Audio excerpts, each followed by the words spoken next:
All right, Lee, good to see you again. You disappeared off my screen, but I know you're here. There you are. How are Okay, you? I'm good. It's really good to see you again. And I say that with in the back of my mind, it's like another survivor of the pandemic. Love it. It's like that's kind of the background of everything these days now, right? So, do you want to formally share, or you just want to chat through this? I have a PowerPoint. We can quickly go through it and then we can chat. Okay, good. So I'm going Yeah, to turn over to you. I'm going to mute and come off screen. So it's going to be all about Lee Buddy, my got friend. you. So I didn't give you a full introduction. Lee Buddy, and then I lost my screen. So okay, here. That's because I didn't show my slide of who you are. You're now Chief Engagement Officer. You've had a Yes, big promotion. I did. You did Been for excited. Cleveland Metropolitan School District, Ohio. So first of all, tell us about that and then roll into what you're going to talk Yeah. about. Yeah. So the engagement office now oversees 9 departments. So communications, family engagement, the school choice, the ombudsman's office, welcome center, policy liaison, institutional advancement, athletics, and attendance. I know I'm missing somebody, but 9 different departments. So we really just work with our suite of 9 departments to support schools and families. So been in this role since November. So it's been exciting. Been exciting. Let me pull up.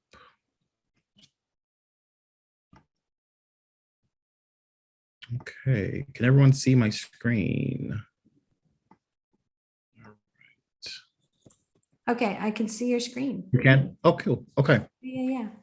It's beautiful. Okay, so I'm gonna let you roll. Okay. Okay. So just some lessons learned really coming out of the pandemic. Cmsd, Cleveland Metropolitan School District, has really worked thoughtfully to leverage, with the additional dollars that we've gotten, just leverage supports, leverage new technology. I know when I presented either last year or the year before for the Learning Council, I shared out that, only about 20% of our 40,000 students, were one-to-one. We had over 70% of our families that did not have technology and or did not have internet at their house. So this was a major shift for scholars and families in CMSD. Quickly, we'll run through a couple different things. So what's our new post-pandemic vision for learning? How have we transformed, or how are we seeking to transform how we do business? How do we communicate with our families now? How is our IT department, their services that they provide, how has that been transformed also? And then just how are we responding to our families? So we held various different focus groups with our families, our community members, and this is our new post-pandemic mission vision for learning. Won't read the whole thing, but definitely we are looking to, make sure that scholars are having a joyful and adventurous environment, that they are being put in front of being given, complex tasks that is worthy of their struggles. So we're really looking at, how are we doing project-based learning? How are we supporting our teachers and our scholars so that we are providing targeted learning experiences? And it's not just, some random project-based learning that has nothing to do with what they're learning. So that has been a huge shift here in Cleveland. So the last year or so, we've been using this tagline, the CMSD experience, where you can get more. So we've expanded, our arts and music or extracurricular activities in about all 100 schools here in the district. As I just talked about, we have more project-based learning that is happening, that is targeted to what the students are doing. So really just connecting it Every quarter, we have these demonstration of learning days. So last week, I had the privilege of visiting the school and got to see some first graders that were sharing out a project that they were working on that dealt with robotics. And, based on the grade level, we do judge them. For the first grade class, we weren't judging them. So the entire class that participated, which was all the kids, they all got a gift card that they could use. And, the kids were just running up and screaming and just so excited. And, a couple of girls were like, yeah, we have our first credit card. So it was just a fun day for that. So they do look forward to their demonstration of learning days that we do now have once a quarter. We've expanded our after school programming. So that, that is in part to just us pulling these focus groups kind of around the time that the pandemic hit and just learning from our families of what they would want to see. As we talked about technology, over 70% of our families going into the pandemic did not have internet at their house and or devices. So now every scholar in the district has a device. And any family that does not have internet, we do have a couple different partners. And for the life of the child, as long as they stay in Cleveland Metropolitan School District, the district pays for their high-speed internet. So that's been another shift. So, we now have every family, and there are a couple spots in the city that they're still working on upgrading the system. So we do have some hot spots, but we've been pushing our families off the hot spots into, getting high-speed internet in their house, which once again, the district will pay for as long as the child stays in the district. And then one big thing that we just rolled out for our 6th through 12th grade scholars is something called PACE, so Planning and Career Exploration. So we've partnered with now over 60 different organizations all throughout the city. We have a couple that are outside of Ohio that are working with our scholars to provide them more hands-on opportunities, internships. So that, once again, is just us planning for the future. One quick ad that we've been running just to promote some of the different things that we are doing in Cmsd. I'm going to run it really quickly for you guys. Hey, Cleveland. The Cmsd experience is bringing you more in 2022. More arts and music, more sports, including esports, more hands-on projects, more after-school programs. The Cleveland Metropolitan School District provides the technology students need. With the Cmsd experience, students and families get more, a lot more. Enroll today at clevelandmetroschools.org. That's clevelandmetroschools.org. So even with, ads like that, that was something that the district never did before. So we are now in the space where our communications team is actively going out to recruit students and is actively being more proactive with sharing what our vision is and what we're doing. 3 quick anchor frameworks, academic frameworks, our anchor documents. So really over the last 2.5, 3 years, we've been able, once again, just based on our feedback from our families, we've put together, what is a profile of a Cmsd graduate? What are some things that they should be looking towards? Definitely able to share any of these documents out with anyone that would want it. So just looking at, exhibits creativity, they can collaborate, they exhibit social and cross-cultural empathy, they're prepared for global citizenship. So all of these different attributes we are infusing in our curriculum to ensure that our scholars are ready. The document in the middle, which says our principles and standards. So it's broken down into 5 different sections. So equity of access, service, and support. We did, as we mentioned, had a huge equity issue prior with just the technology that we've been able to close the gap on. Excellence, what does excellence look like? in the classroom. Really, we've been pushing our educators to make sure they're personalizing instruction, collaboration. How are we providing the space for teachers to collaborate with one another?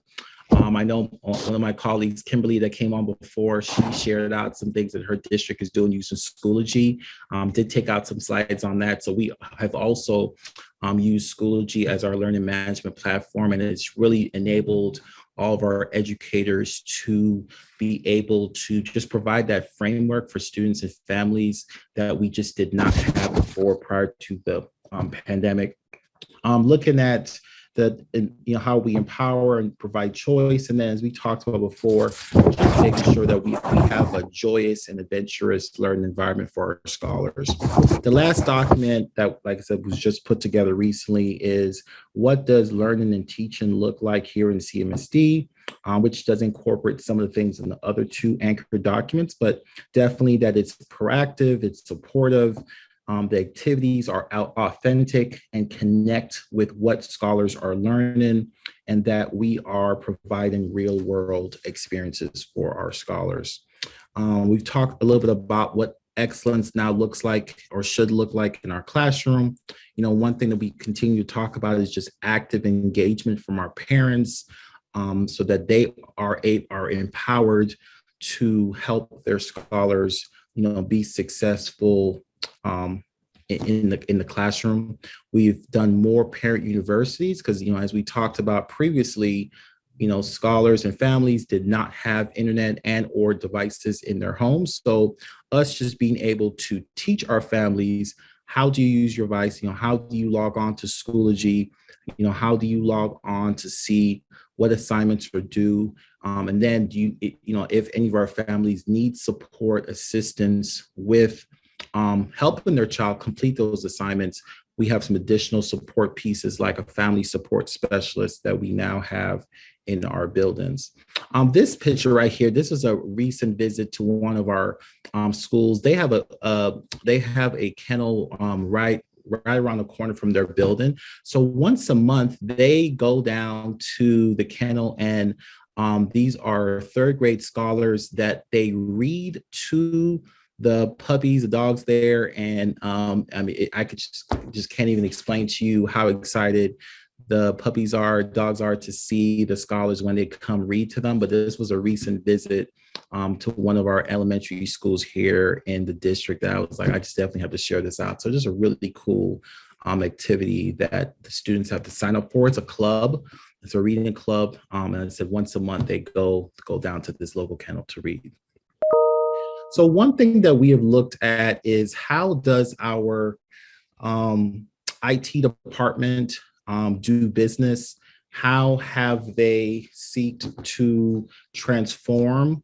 So one of the pain points that we got that we heard loud and clear from our scholars and families, but definitely our employees, was the IT department not being as intentional with how they delivered services, and just not having the framework in place where when there was an issue, they could clearly know where to go to, easy interface, and then receive a response in a timely manner. So one of the projects that have come up really over the last year, maybe less than that, has been something called we call IT Connect, which is just a way now for staff members to request, report, and get information about IT services. Previously, what they were using, it was cumbersome. Staff members did not know where to go to locate the forms that had to be filled out. It was a whole lot of different clicks, and that this was definitely one item that came out of just listening to our staff and finding a way to provide them a more simplified approach. So we actually just launched IT Connect this week. As you can see, the target date. Just a second. Yep. Lee. So I've been watching your slides, listening to you, and there's these weird little black boxes that are covering Let me on see. the far right and the top right. Let me see. And I Hold don't on. know what they're from. I've seen that like once, LeiLani, which was really weird. Do you still see it now? Oh, now it's gone. Oh, Okay. no, get rid of that other one. Yeah, I don't know what that one's for. That's really weird. Okay, if you leave it in that view, it's better. I'll leave it in this view. Yeah, That's yeah. really helpful. Yeah, Okay. that's better. Because then we can see all the words on Yeah, it. that's so weird. Yeah, yeah, that's so weird. Okay, go ahead. Yeah. So our IT Connect just launched. The target date was the 16th. They did launch on Monday. So we had a big kickoff and, lots of information that was shared out in terms of staff now learning how to now transform to this new platform. So we provided the link. There's a clear tab on the left, as you can see, where they can go to, which for me, this was something simple that should have been done a long time ago. But it was really cumbersome in terms of like how staff members would be able to find, where to put tickets in. And then when you got to the page, how many different clicks you had to go through to even, get to write down, to type in what the problem you were having. So now everything is there in terms of if it's a printer, is it a projector, is it a password issue? We provided our staff members also devices. So, they're having Wi-Fi issues, etc. It's really just really, really simple in terms of where they would go to do it. Then we also have like how-to videos, videos in terms of how they would set up their phone, or they have a district device. So we've now put everything into one space, one portal, where before things were literally all over the place.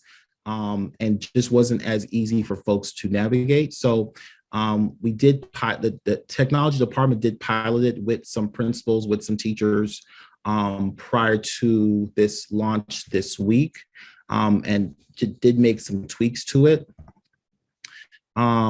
This is kind of just a backhand for the IT department, what they see once tickets go in, and it does have it color coded so that they know where it is in the process. One thing we've pushed our teams to do is to have an implementation plan that they're able to track the progress of it. So, just making sure on the front end, the help desk agents were trained so they knew exactly if and when they got calls, they would be able to, assist folks as needed. Definitely all the technicians that are in school buildings, they were also trained prior to the launch. So this is just a shift, even with how we launch new products and services that was not done in the past. Communication. So one thing we heard loud and clear from our families was that we had to do a better job of communicating with folks.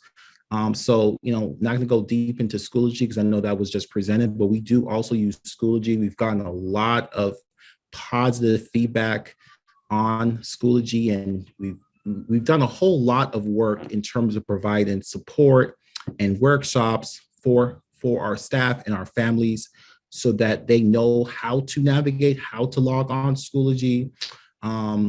One thing that we have continued to do is every Sunday evening, we launch a weekly video called Weekly 360, where it provides a summary of updates and things that are happening across the district for parents to be mindful of.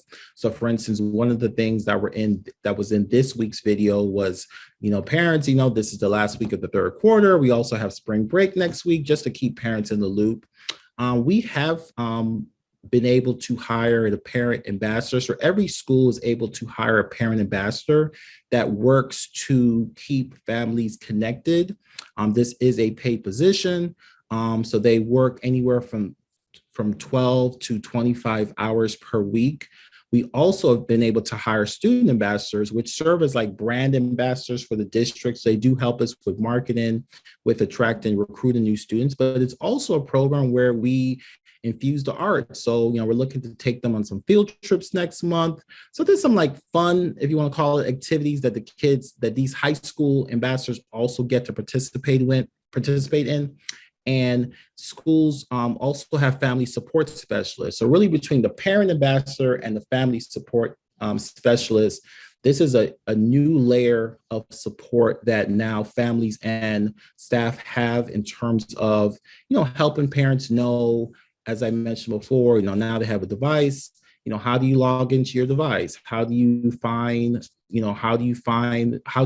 into Schoology, or how do you log on to Zoom when we have remote days? So the parent ambassadors receive training each month, and then they go back and retrain other families in their buildings.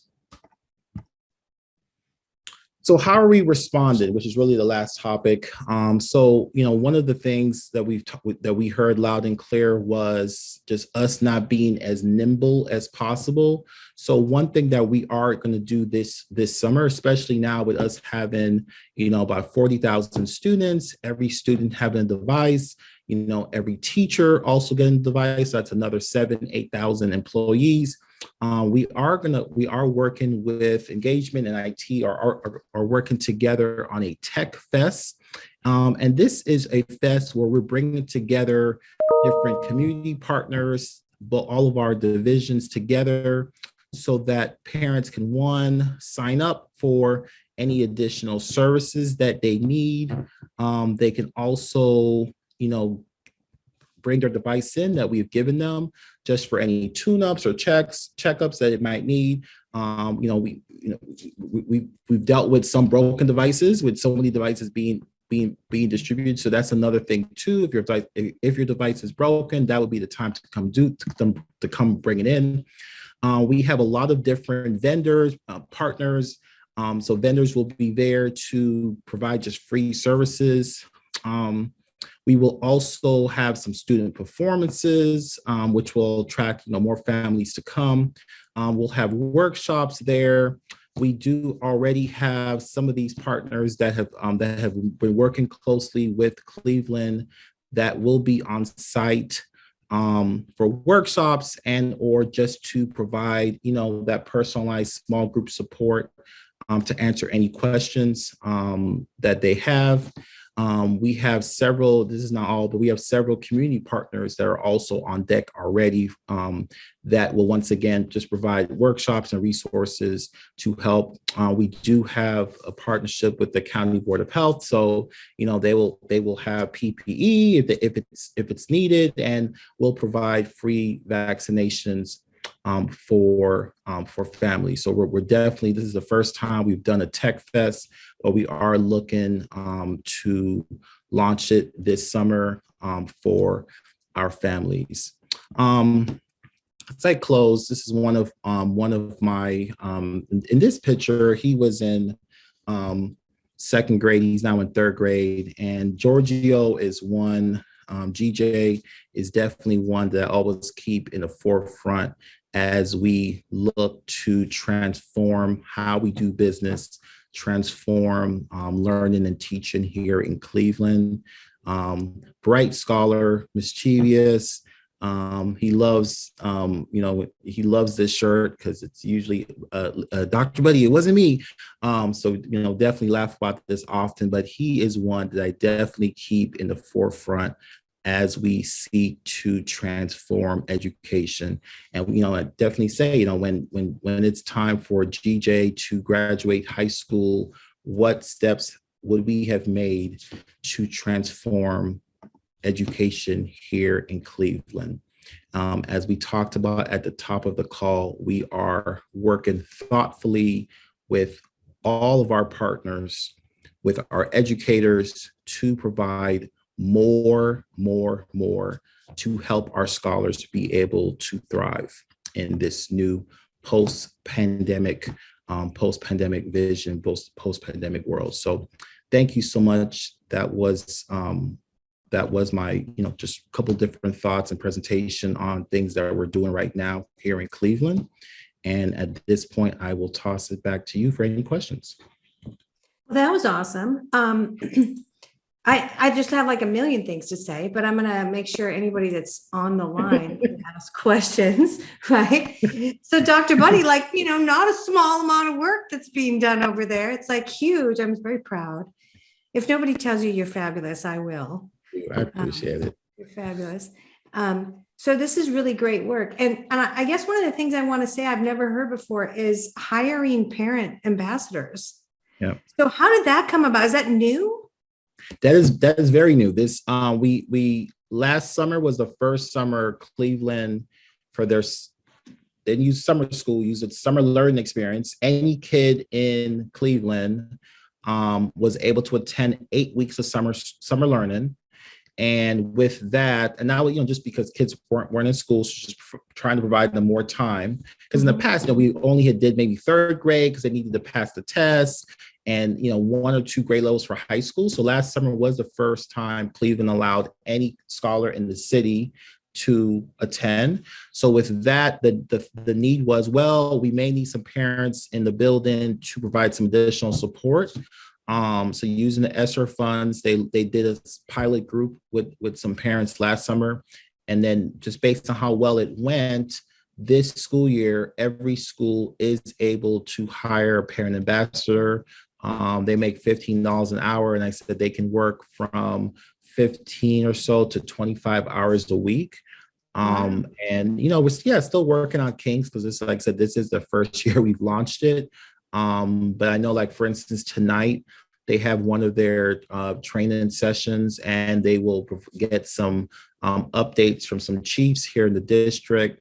And I mean, I attended the one they had last month. I mean, it's well attended. They ask great questions. We just rolled out a parent survey for this semester to all of the parents, and they helped our parent engagement department craft that survey. And just from them helping us push it, I know, like, in the first week, we had almost 5,000 parents completed, which is like unheard of. And granted, there's 40,000 scholars, but just based on looking at metrics from prior surveys, when we did not have a core group of parents from every building throughout the district assisting and pushing it. I mean, I was amazed by just the first week's number. So we still have 2 more weeks to go of it. But I mean, I was just amazed with how many parents filled it out just in the first week. That's awesome. So they become like a new communications channel. Correct. And yeah. And probably also like secretly defenders of the way things are being done. They are. That so, is like amazing. And I think it's like what would you call that? Almost like a moat against big issues between what is the administration and then like the parent group, because now there's like this melding. Correct. They're super protective, and what we told principals, with that, make sure you're having these weekly formal and informal check-ins meetings with your parent ambassadors, because you definitely don't want it to be the other side of that, where it's like, oh, I never see my principal. They're not doing anything. This school is horrible. That sort of thing. We have not seen that. When there's been a concern, they've been able to follow that chain of command in the building. And then from our parent engagement department, just an amazing team. I know they're presenting in LA at the National Family Conference in June. They're just a really good team. They've been able to provide that immediate support. And like I said, throughout the month, they have various trainings like tonight that they'll be on for about an hour and a half from 6 to 7:30. And, I'll just say this to you. I mean, that I'll definitely, just let me know your schedule. I would definitely, would love to invite you or anyone else to any of these workshops, trainings, if you want to call it, that the district is holding for our parent ambassadors. I mean, it's definitely, we hope it will be a model that other districts can replicate. Yeah, Dr. Buddy, I would like to volunteer Chris McMurray on my team. He's a former assistant soup up in Evergreen Public in Washington. Perfect. And we're putting together sort of the plan for the shift to more hybrid logistics. And like, obviously the plan starts with a better communication strategy, and this is brilliant. Yeah. Because you can't run an organization in times of change where there's not enough communication. Because what people do, and I think you just sort of pointed this out from another direction, is that if you don't get communication, you invent it. Yeah. Like they're not talking to us and we never see the principal, so I'm going to make up Yep. stuff about them. Like Right. they're, but then as Yeah. soon as you create the communication line and solidify it, so it's a permanent, like constant going line, then it's like everybody loves each other and it's fantastic, Correct. all it took was communication. Like that was it. And not like Yeah. dictatorial authoritarian communication, but a Correct. flow Correct. back and forth, right? No, suddenly there's love and affinity and everybody's like, Yeah. and I love everything about this. I'm sending you a hug right now because that's awesome. Okay, good. Well, it looks like Jesse got on and you needed to jump early, Dr. Buddy. But, Unfortunately. yeah, well, first of all, congratulations and thank you very much. And yes, we want to do that. And we want your slides and we want Kimberly's slides. And I want Chris to join one of those trainings. So we'll follow up. Will do. Yeah. Thank you. Thank you, Lee.